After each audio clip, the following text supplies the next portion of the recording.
Директно со Прва Скопска.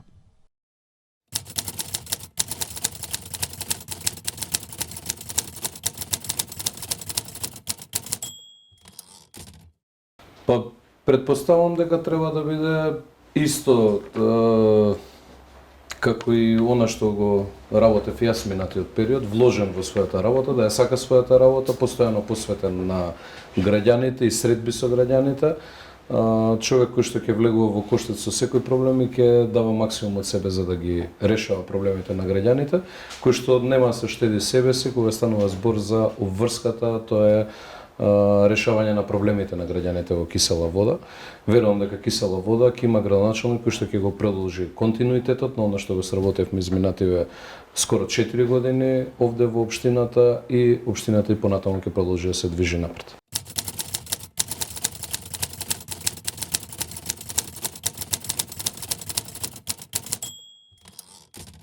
Двете главни теми кои што ја мачат јавноста, но и проблеми со кои што се соочуваат граѓаните изминатиот период, се од една страна хигиената.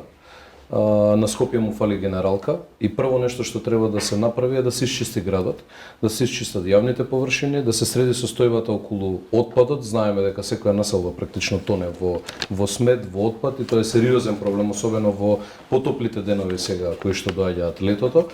Во градот Скопје втората тема која што е клучна, која што ќе треба силен фокус да се вложи во истата е јавниот превоз, јавниот транспорт, кој што мораме да признаеме дека е во катастрофално исто така лоша состојба како и состојбата со хигиената. Има отпочнати проекти, голем дел од проекти кои што се во стагнација изминатиот период, така да ќе треба да се продолжат и тие. Вардариште е едно од големите жаришта и на загадување во градот Скопје, тоа е депонијата во Газибаба, која што ќе треба да се истретира соодветно и да се започне на тие 300.000 квадрати да се гради новиот парк во Скопје.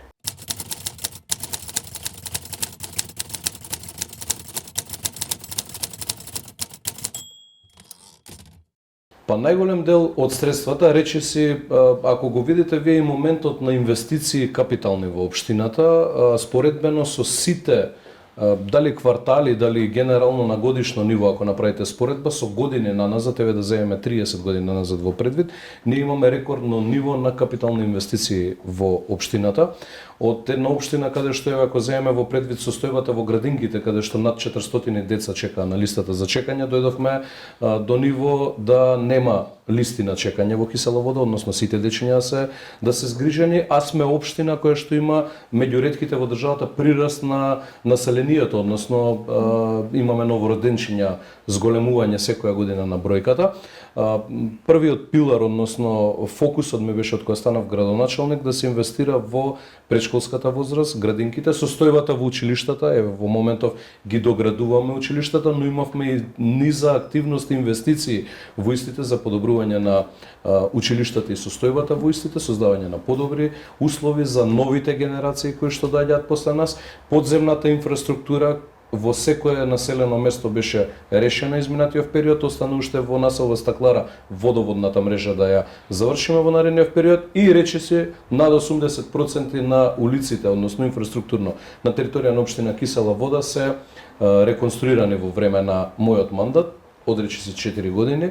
До сега дополнително инвестиравме сериозно и во заштита на животната средина, чистење на депони, истите претварајќи ги во современи паркови со содржина во која што ќе можат да уживаат сите наши сограѓани и така натаму и така натаму. Во спортската инфраструктура исто така доста се инвестираше, така што генерално земено сметам дека најголем дел од средствата како никогаш досега, тоа го покажуваат, повторно ќе споменам и сите оние показатели кои што говорат за капиталните инвестиции, бројките најдобро говорат за успешноста, дали е тоа во политика или во било која дејност, покажуваат дека најголем дел од средствата беа инвестирани во капитални инвестиции.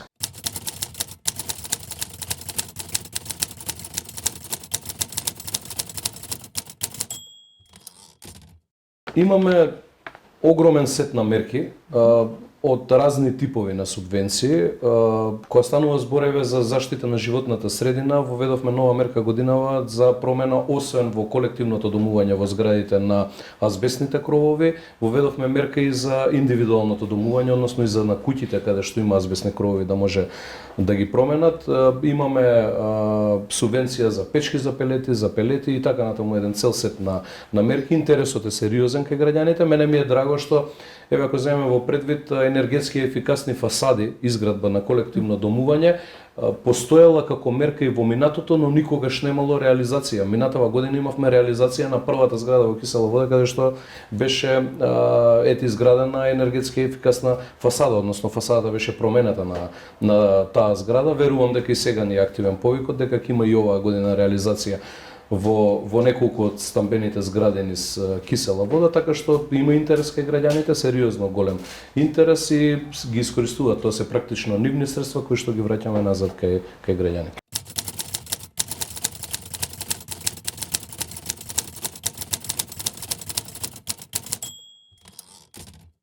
Видете, општината е генерално првата врата на која што се обраќа секој граѓанин. Во моментов одредени надлежности кои што се под централната власт, еве како еднократна парична помош и останатите мерки кои што се под труд и социјална политика, се мерки кои што на потежок начин граѓаните доаѓаат до остварување на истите права, односно на она што го бараат и треба државата да им го помогне. Ние сметаме како локална самоуправа, не само јас, туку и сите мои колеги, дека треба да се воведе систем на кој што во рамки на децентрализацијата треба и овие мерки да се спроведат, односно да се децентрализираат институциите, земајќи во предвид, повторно ќе споменам дека ние сме првата врата на која што се обраќаат, поблиски ќе бидат до граѓаните и граѓаните ќе можат побрзо да си ги остваруваат своите права, но тоа подразбира и фискална децентрализација.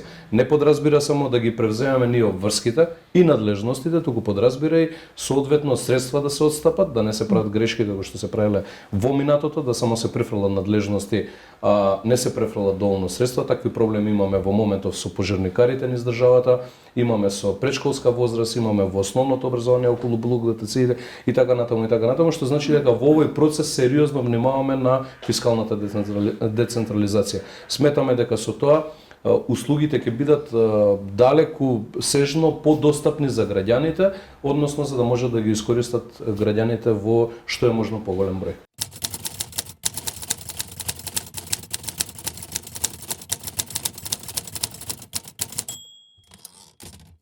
Па дигитализацијата, морам да кажам дека од самиот почеток на мојот мандат беше сериозен фокус мој и на мојот тим, земајќи во предвид дека со дигитализацијата првенствено влијаеме на степенот на корупција, односно на спречување на корупција. Воведовме доста дигитални алатки изминатиот период од некаде околу 4 години во општината и ќе го продолжиме тој фокус и понатаму. Мојата цел и интенција е да сите услуги бидат дигитални во општината. Од една страна тоа го штеди времето, што е многу значено на граѓаните, штеди средства на граѓаните и на крајот на денот се ограничува контактот граѓанин со странка, односно граѓанин странка со вработен во општината, а тоа влијае сериозно на намалување на корупцијата, како што споменав. Ако во минатото мене многу ми пречеше да треба некого да познавате за да го запишете детето во градинката, сега тоа е возможно по електронски пат. И во таа база го давам тоа како наједноставен пример за да го доловам во јавноста. Ако во приоритетот на електронско аплицирање биде запишано 15-тото дете, хипотетички, наместо да биде третото запишано, тогаш системот алармира и ние можеме да постапиме согласно закон против службеникот, затоа што пробал да направи прекршување на основното право на родителот, кој станува збор за претшколската возраст, а тоа е уписот на дете во градинка.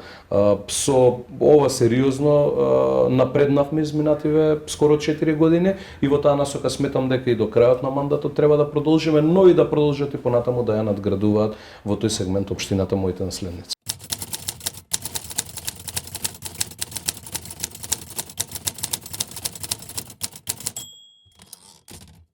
Па имаме повеќе од 20 проекти. Еден од по-драгите, би рекол, проекти ми е поликлиниката која што ќе градиме на територија на Расадник.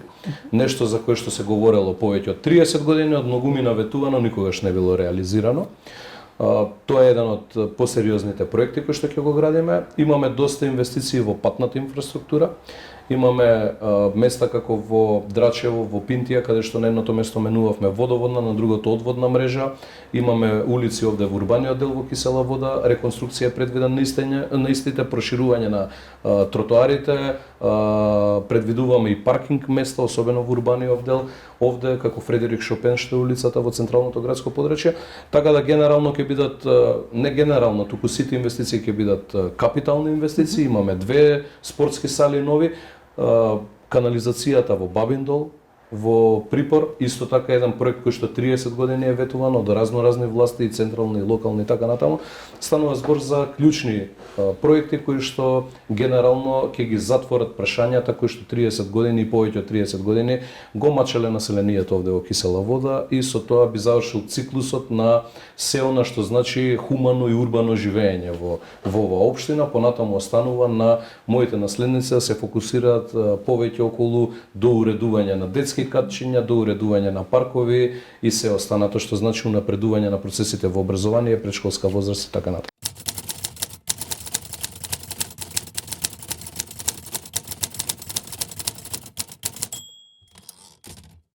Видете, еве сега ги споменав дел од проектите кои што треба да ги започнеме со реализација наредниот период, а се со поддршка на владата и се реализираат благодарение на поддршката на владата и председателот Христијан Мицкоски.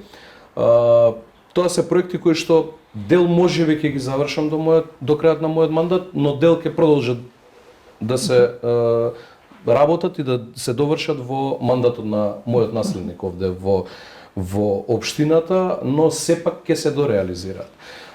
Дали е доволно еден мандат? Мислам дека е доволен еден мандат за сето она што сте го ветиле пред граѓаните да го испорачате.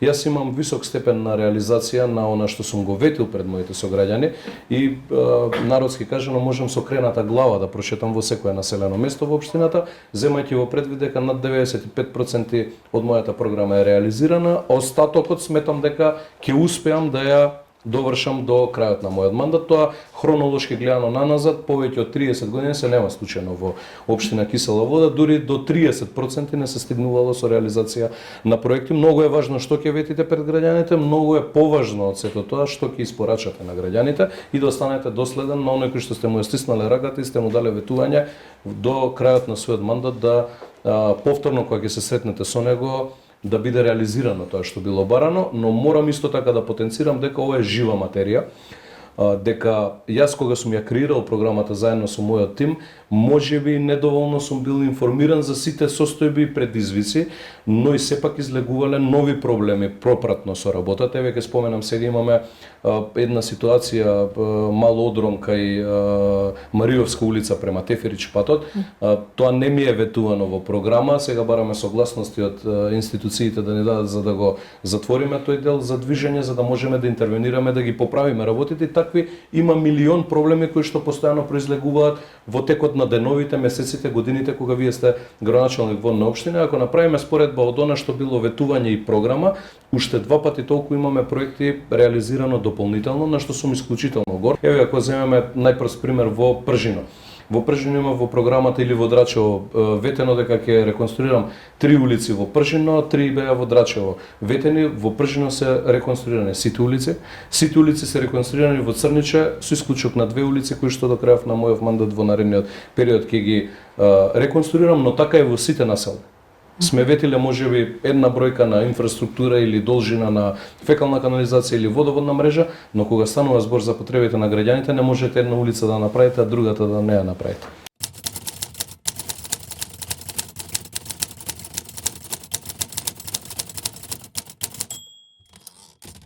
Морам да истакнам дека повозрастната категорија на граѓани, не дека младите и од младите имам сериозна поддршка, но особено од пензионерите од повозрастната категорија на мои сограѓани имам сериозно голема поддршка. Постојано добро е да се изслушаат, добро е да се види нивното гледиште на работите. Сепак тоа се многу поискусни луѓе од нас, многу повеќе имаат акумулирано ум од сите нас помладите, така да имаме редовни средби. Многу од мерките кои што сме ги превземале, сега во тек сме со исплатата на по 2.500 денари за секој од пензионерите кои што има пониски примања од 25.000 денари. Тоа е мерка која што произлегла од потребите на пензионерите кои што имаат такви примања, така да постојано сме во комуникација, имаме доста мерки спроведено, како услугата со Црвен крст Итно копче, каде што оние кои што сами живеат без деца, пензионери или пак децата им се во странство, можат да алармираат, да се постапи Црвен крст, да постапи таму или пак брза помош и така натаму. Имаме одлична соработка и мораме да ги слушаме затоа што сепак на крајот на денот многу поголемо искуство имаат животно од сите нас.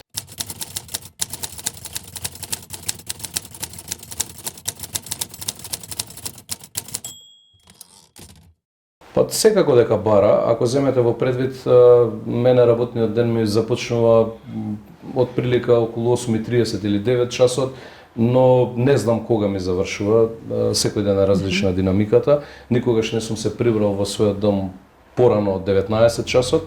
Јас имам 7,5 годишен син. Нормално е дека баш во тој период, јас од 3 до 7 години, периодот кога треба и можеби најмногу да го поминете со детето, сум го поминал давајќи се од себе за граѓаните и да ја оправдам довербата која што ми ја дале граѓаните. Семејството е најважно во животот, но и свесно истовремено е семејството дека сите работиме за повисока цел, особено ние кои што имаме добиена шанса од Господ и од граѓаните ова да го работиме. Мене ова исклучително ми исполнува. Јас практично го живеам мојот сон и целиот живот имав стремеж да го работам ова и драго ми е што имам можност, ете ми да е Господ шанса да го сработам. Семејството е апсолутно свесно, кога станува збори за синот и за сопругата, но и поширокиот круг од моето семејство. Многу ми е важна поддршката од нивна страна. Бара сето ова жртва, но жртвата е оправдана кога станува збор за повисока цел.